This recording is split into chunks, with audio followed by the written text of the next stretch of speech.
ஆண்டவராக இயேசு கிறிஸ்து நாமத்தினால் வாழ்த்துகிறேன்.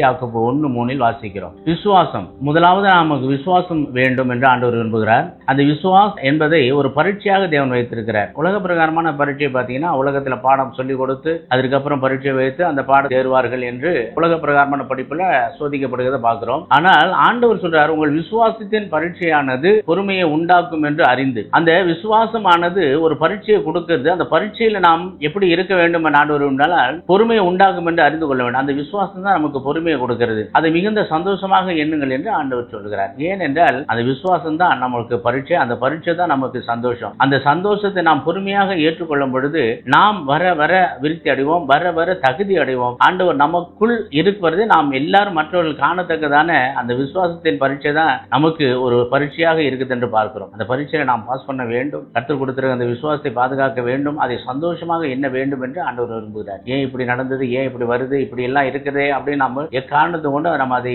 நோக்க கூடாது. காரணம், ஆண்டவர் நமக்கு கொடுத்திருக்கிற விசுவாசம் அது பரீட்சையாகவும் எண்ணிக்கொள்ள வேண்டும். அந்த பரீட்சையில் நாம் நிலைத்து நிற்க வேண்டும் என்று ஆண்டவர் விரும்புகிறார். நாமளும் ஆண்டவரிடத்துல விசுவாசமா இருப்போம். அந்த பரீட்சையை நோக்கமாய் வைத்து சந்தோஷமா இருப்போம். ஆண்டவர் உங்களை ஆசீர்வதிப்பாராக. ஆமென்.